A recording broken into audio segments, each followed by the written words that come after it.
Chapter 16, The Underworld. Begin all acts and thinking by using Al-Kalim the All. Tablet 1. Tammuz and those who were faithful to him. 19 times 6 equals 114. Lo! For the brother who slumbers, the city cries, "Find me, O brother, brethren of the universe, find me, O shepherd, master Tammuz." For the child who makes glad is place no more. 7 holy Anini, elders who have the 7 keys to the underworld in Yaa-Nun lament. For the far removed there is wailing. Oh yes, me, my child, the far removed, my Demuzi, Tammuz, true blood, the healer, the far removed, the Messiah, the anointer, the far removed. For the sacred cedar of Lebanon, where the mother Ishtar bore him, in Yaa-Nun, the high mountains and low plains, there is weeping, wailing for the house of the Yahweh they raise. The wailing is for the plants, and the first lament is, they grow not. The wailing is for the barley, the ears grow not. For the habitations and the flocks it is, they produce not. For the perishing wedded ones, for perishing children it is, the dark-haired people create not. The wailing for the great river Faratu, it brings the flood no more. The wailing is for the fields of mortals, the gunu grows no more. The wailing is for the fish ponds, the Dasahar of Asher, a fish spawn not. The wailing is for the canebrake, the fallen stalks grow not. The wailing is for the forests, the tamarisks, the root of the date grow not. The wailing is for the highlands, the masgam trees of fruit grow not. The wailing is for the garden storehouse, honey and wine are produced not. The wailing is for the meadows, the bounty of the garden, the silhu plants grow not. The wailing is for the palace, life unto distant days is not. The raging floods has brought him low, him that has taken his way to Shambhala, the lower world. Unto Aralu, the Anunnaki who captured Tammuz for Nergal, unto the plain of Inferno Agartha, she Ishtar came. He of the loud cry, the Galu demon, why has he left me desolate? O Galu, master of devastation, why have you taken him? In the flood of the shore of the Faratu Euphrates, why have you taken him? Him of the plains, why have they slain? The shepherd, the wise one, the man sorrows, why have they slain? The lady of the vinestalk, with the lambs in caves languishes. The Lord shepherd of folds lives no more. The husband of the heavenly queen lives no more. The master of the cattle stores lives no more. A tamarisk which is in the garden has no water to drink, whose foliage on the plains sends forth no twig. A plant which they water no more in the pot, whose roots are torn away. The herb in the garden has no water to drink. Amongst the garden flowers he slumber. Amongst the garden flowers he is cast away. When he slumbers, the sheep and lambs slumber also. When he slumbers, the she-goat and the kids slumber also. The pure maiden from the dark chamber hastened. In the flood not do lie. In the hurricane not dost thou lie. As a child in sunken boat, not dost thou lie. As one grown great in the submerged grain, not dost thou lie. In the lightning and the whirlwind, not dost thou lie. In the fields for the brother of Tammuz, called Baal-Hadad, in his field she wept with others. Aralu has seized him away. The afflicted, my hero, sage Nanamna, Enlil of the earth, my hero Gaga, who raises from the ocean, let us bewail. For the mighty hero Pan with flute playing, for the brother Abel in the field she wept. They have taken, where have they taken? The desolate land has taken, the flood has taken Tammuz Adonis. Amma Usagal Anan, mate to Erishkigal, I know has taken place. The shining ocean, to thy destiny has taken thee. The flood is transported, the flood has seized thee into Hades Shambhala. O queen of the great palace in thy abode, the glory of thy greatness I will rehearse. Wailing for the cattle of the plains dissolve, milk for the lambs of the sheepfolds restore. O my sister, as one nameless I sit before you, to which Erishkigal replies, O child begotten courtesan, thy cry sounds aloud, where the Nergal my husband and my Yahweh dwell. The city of thy consort Tammuz Adonis thou seekest. Anini, thy 7 bridegroom attendants in the chamber of repose shall place him with you. Anini, truly queen of all decrees I am, and Elo with me rivals not. To which Anini replies, Queen of the vast house in thy abode, the glory of thy greatness I will rehearse. In the firmament Firmament of the skies is my star, straightway restore. A watchman at the gates of the underworld replies, O Anini, go not, the queen of the great house, not shouldn't you know not to enter, not shalt thou press forward, not shalt thou know, O Anini, not shalt thou know, not shalt thou enter, not shalt thou know, seeingst thou wouldest know. But the maiden Ishtar said, the maiden went to the darkness. Queen am I, Ishtar said, the maiden went to the darkness. To him, seized away a beloved, not should she go unto the darkness of Shambhala. In the place of desolation, among the hungry ones, she should not sit. O wanderer, wanderer, my brother wanderer, in the fields of Aralu, wanderer, my brother wanderer, the scorching heat, verily, verily, the soul of life destroys. Into the never-resting place she entered, set herself before him, ewe and her lamb, lamb and her ewe, lo, they are scattered. Mount up, thither and prepare to go. The shepherd spoke to this sister, my sister, see, the lamb finds not its way to its mother. His sister, she whose heart rests not, gave answer, be merciful, O brother, O Zularama, why have you not ascended? Who shall bring the floods forever? Tammuz the Yahweh slumbers, in woe they sigh much. The sacred consort of the heavenly queen, the Yahweh Nadimad Enki slumbers, in woe they sigh much. My ruler Tammuz, you who are hurried away, cruelly wast thou carried away. Faithful son you are hurried away, cruelly was you carried away. Youth is yours, brother of mother Belisiri, who was cruelly carried away. The work is restrained, thy shekel is heavy, it is given to you who was cruelly carried away. The shining crown from thy head is divested, thy fallen head restore. The shining Sumi from thy side is divested, thy fallen side restore. The shining star from thy hand is divested, the fallen hand restore. The long shining foot ring from thy foot is divested, thy fallen foot restore. Because the master has gone forth, in his sheepfolds there is no creating. Because Tammuz has gone forth, in his sheepfolds there is no creating. When awakened from his lethargy, the Elo replies to his mother Elo and the interceding reptilians, the sheep of my shepherds I will restore, the sheep of my pasture I will restore. O Galu demon, be not woeful, of itself the seed will spring forth. Shamas, son stood up before him, in want of him his hand he raised. The mother sheep desolated, who will revive? Tablet 2. Ishtar goes to Kanergi. 19 times 6 equals 114. Lo. To Kanergi, also called Shambhala and Agata, or Sijin, and Abu Kabais, the prison in the underworld, land of no return. Ishtar, daughter of Nana Sin, from which the name Suen, also known as Zuen, came, was determined to go to the dark house, dwelling of Urkala, the great cities of the Anunnaki, to the house where travelling is one way only. To the house where travelling is one way only, to the house where those who enter are deprived of light, where dust is their food, clay is their bread, they see no light, they dwell in darkness, they are clothed like bird, with feathers over the door and the bolt, dust has settled. Ishtar, when she arrived at the gate of Kanergi, the underworld, she addressed her words to the keeper of the gate. Here, gatekeeper, open the gate for me, open your gate for me to come in. If you do not open the gate for me to come in, I shall smash the door and shatter the bolt, I shall smash the doorpost and overturn the doors, I shall raise up the dead, and they shall eat the living. The dead shall outnumber the living. The gatekeeper made his voice heard and spoke. He said to the great Ishtar, stop, lady, do not break it down. Let me go and report your words to Queen Erishkigal. The gatekeeper went in and spoke to Erishkigal. Here she is, your sister Ishtar, daughter of Nanasin and Ningal, who holds the great Keputoi, stirs up the Apsu sub-temple in Nadiman's presence, where the secrets are kept.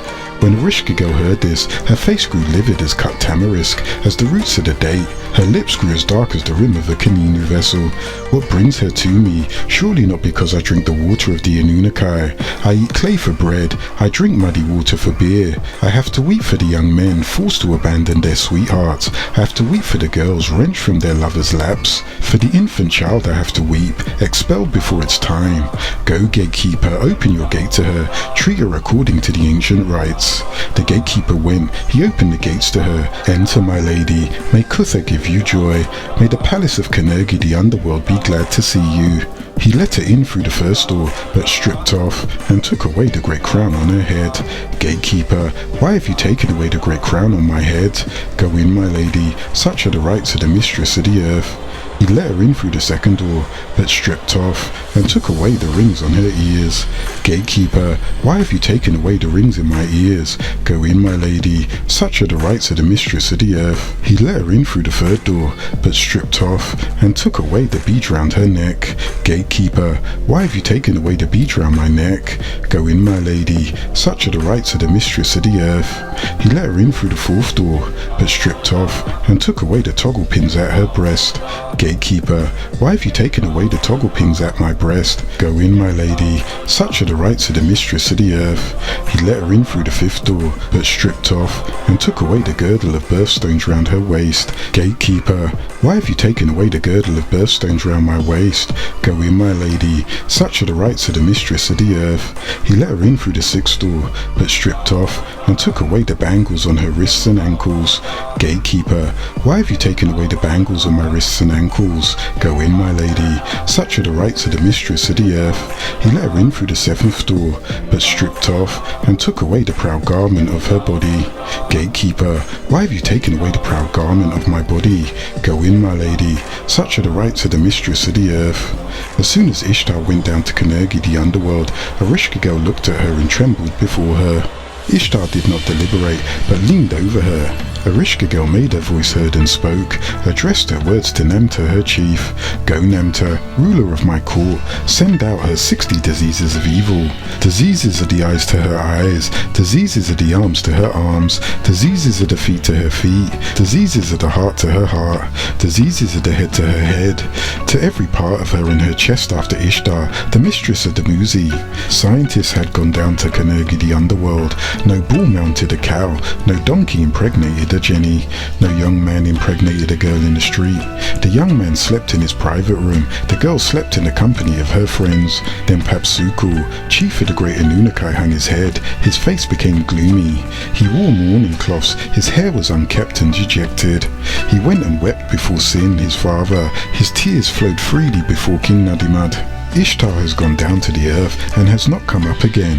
As soon as Ishtar went down to Kanergi Shambhala and has not come up again, no bull mounted a cow, no donkey impregnated a jenny, no young man impregnated a girl in the street.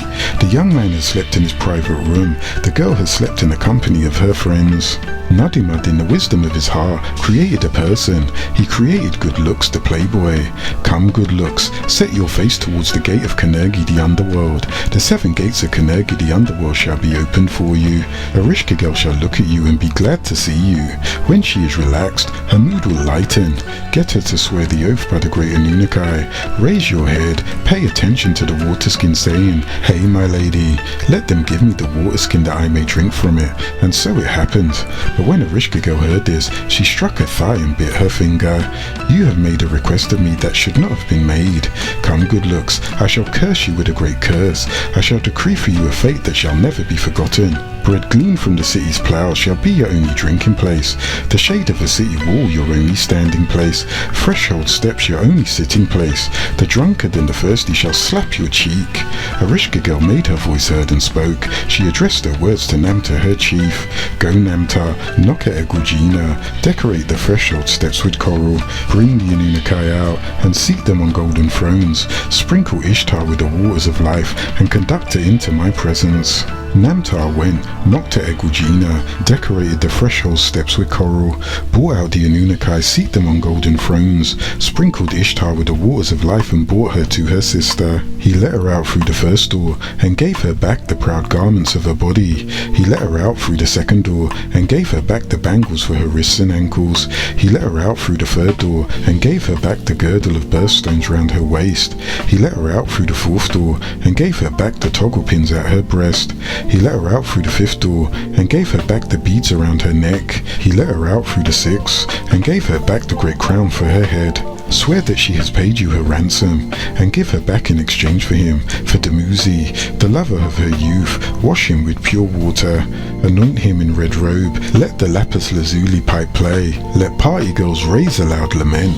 Then Balili tore off her jewelry. Her lap was filled with eye stones. Balili heard the lament of her brother. She struck the jewelry from her body, the eye stones with which the front of the wild cow was filled. You shall not rob me forever of my beloved brother. On the day when Dumuzi comes back up, and the lapis lazuli pipe and the carnelian ring comes up with him, when male and female mourners come up with him, the dead shall come up and smell the smoke offering. Say this of Ishtar and her kind. I seek refuge in the sustainer of Shakar, from the evil of what has become of his creation, and from the evils of the darkest point of shadow hour, when they do their evil spells, as it overtakes the daylight, and the evil of the malignant witch Ishtar and her witchcraft, and from the evil of the envious Enki as he envies Enlil. Tablet 3. Let me speak to you on Shambhala and the beings of it. 19 times 6 equals 114. Lo. Shambhala is the capital of the biggest subterranean world. This great Shambhala gets its name from Sham, which means scent, and Allah, meaning the most beautiful sense of Allah. A trait of those beings who visit or who dwell in Shambhala is that their bodies carry a distinctive sweet scent. It's a scent of the presence of Allah. Shambhala has been called many things. The Haitians call on a cobra deity of wisdom and fertility named Dambala. The most common term, as taught by their malevolent beings, is hell. Thus the term "Oh hell" or "hello," a common greeting of the Satanists, simply meaning hell is low. When "Oh hell" is used in the Torah, it's for a tent, or it is in reference to the sacred tent of Jehovah, a tabernacle. You find the word "Oh hell." They are the sacred tents of Yahuwah. The sacred tabernacle refers to the inner city called Shambhala or Argata. Fear not, for in your secular teachings you have been taught also of Shambhala, yet it was called hell, where the wicked will go to be tormented by malicious evil beings called demons, overseen by Satan, the father of evil. A word found in the Torah is evil, and means a despiser of wisdom, a quarrelsome person, a being without morals, or in the case of the Islamic world it's Malik. The fact that subterranean worlds exist is quite ancient. In all of the teachings of the Egyptians, Zhou Aztecs, Hindus, Mayans and Japanese are legends of the existence of an underworld. In the Egyptian Book of the Dead, a strange human boatman had charge of the souls of the dead. The boatman would either transport the human soul up into the region of the stars, or if the soul needed some more basic training or possibly more discipline, the boatman would pilot the souls along the river Styx. And this river led deep down into the interior of the earth. Many of the chambers of the pyramids lead to the inner world. In a small village of Castle Paula in the year 1902 AD, workmen who were digging a well literally fell into the earth. What they discovered was the outer room of a Maltese cave entrance. The well was being dug for a house which was on the main street named Hypogeum of House of Flenti, named after the street beneath in which it was discovered. A hypogeum is the Latin name for an underground structure. Later, this series of underground rooms were discovered to have been located in the middle of an ancient Neolithic village. From the construction of the entrance stones, it is now assumed at certain times human sacrifices were chained before the entrance. The entrance of the walls and ceilings of some of the passageways and rooms have been found to be decorated with red ochre and primitive art designs. However, when first discovered, the 3 caves were crammed with as many as 30,000 skeletons of men, women and children. In South and Central America, as well as Mexico, the ancient people did acknowledge the existence of subterranean caverns, chambers or tunnels. The Zhou Aztecs of Mexico have faith that just as there are 13 heavens, sometimes 9 or 12, there are 9 subterranean levels through which the deceased must pass before reaching the underworld. Mictlan, land of the dead, is also called Chico na Mictlan, the 9th place of the dead. The lord of this underworld is called Mictlan Tecutli, the lord of the dead. How true this hell is, for it is within one of the caverns of the planet called Sheol. The Greeks call it Hades, the ancient Egyptians called it Umduat, where disagreeable humans are sentenced into the malicious hands of the gargoyles and leprechauns, headed by a great reptilian who wears the name Satan. You have been taught by religion that hell is somewhere down there. It has also been referred to as a sort of in-between place known as purgatory or limbo for souls, and neither of these words can be found in the scriptures of which they used to preach from. There are 2 words used in the New Testament for hell, Hades and Gehenna. The Quran mentions hells and has 7 different words for hell. This is the place that religion teaches is within the earth, where human beings will go if they should be so unlucky as to not make the grade on the surface of the earth. Now, regardless to what hell is called, each religion teaches that this is the dwelling place of Leviathan, which is a sea demon. In the scriptures that your servant Moses received in the scroll of Exodus, the 20th degree, the 4th verse, and I quote, "You will not make for yourself any idol at all, any likeness in the skies above, or upon the planet Earth, or inside the planet Earth, or under the waters of the planet Earth." Here the Yahuwah of the children of Israel has made it clear that they were not supposed to have any other deities other than him, that reside not on the planet Earth, or in the planet Earth, or in the skies above, or under the waters. And this is the most important point. It says not inside the planet Earth. This is a confession on Yahuwah's behalf that there are other deities besides him that can be worshipped if you choose to disobey. But most of all, that some or at least one live inside the planet Earth. So the Torah confirms a place inside the planet Earth. That would mean Hebrews, Christians and Muslims who accept the Torah as the word of God would have to accept this fact.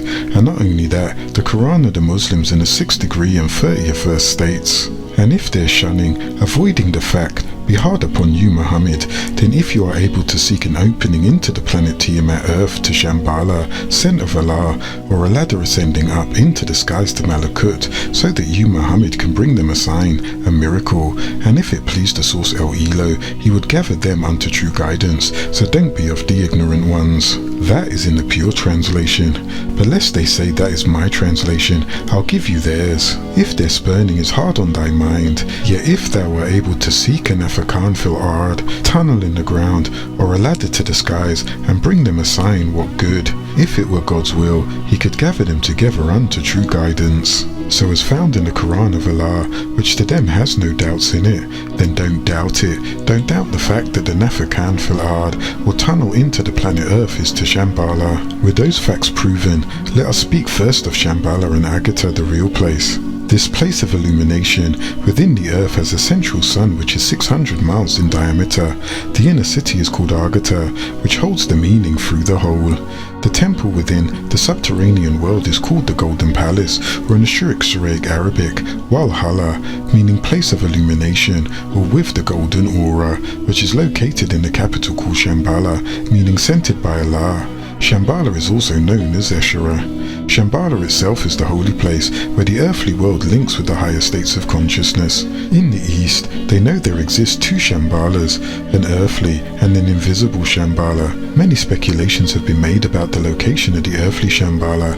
Certain indications put this place in the extreme north, explaining that the rays of the Aurora Borealis are the rays of the invisible Shambhala. However, the Aurora Borealis is simply a reflection of the central sun, also called the Black Sun. Shambhala is made from the atoms of the 5 elements, with their potentialities, projected into the center of unconditioned empty space. Some say that Shambhala is the hidden city of goodness and can be reached through meditation, while Agartha is the material subterranean realm, threatening us with eruption. Nearly 6,000 years ago, the inhabitants of the Hyperborean migrated to the region now covered by the Gobi Desert, and there founded a new seat. People flocked from all directions to this center of the world. They enjoyed 2,000 years to this great civilization. However, another catastrophe occurred. Its cause is unknown. The surface of the region was devastated, but Agartha survived underground. Many crafts seen by surface people that are aerodynamically built comes from the various caverns beneath the planet Earth, where many beings now dwell. One is occupied by the Earthlings and the Flugel Rods, and another by the Dawani, another by the Greys, another by the Danakiel, and another by the Teros, whose cavern is close to the Danakiel. In the past there were 8 caverns, to date there are far many more. Their aerodynamic construction in itself is a confession of their earthly origin. For those who intergalactically traverse, need not worry themselves with aerodynamics. Shambhala is a galactical united nation, as opposed to the Earth's surface united nation. Shambhala has the largest library and medical library on this side of the galaxy. Shambhala has climate control, for there are no volcanoes and no earthquakes. Environmental control implies that there is disease control, and unlike your world, there are no years, months and days, being that the sun is in the center of the inner world, and the planet is not moving around anything. Your planet is not a solid rock. There are 3 major divisions in the Earth, the inner core, the outer core, and the crust, which is a very thin layer. It is 1,800 miles thick. It is called the mantle, outer core, liquid core. The outer core does not much affect the events of the Earth's surface. However, its fluid motion generates the magnetic field. Because motion is generally latitudinal, like the planetary winds, the magnetic poles tend to lie close to the axis of the rotation. Beneath your very feet is a region whose radius is 6,294 kilometers. The Earth's radius is 3,963 miles from the pyramids in Egypt today. The actual circumference of the Earth is 24,896 miles, and the diameter is 7,926 miles.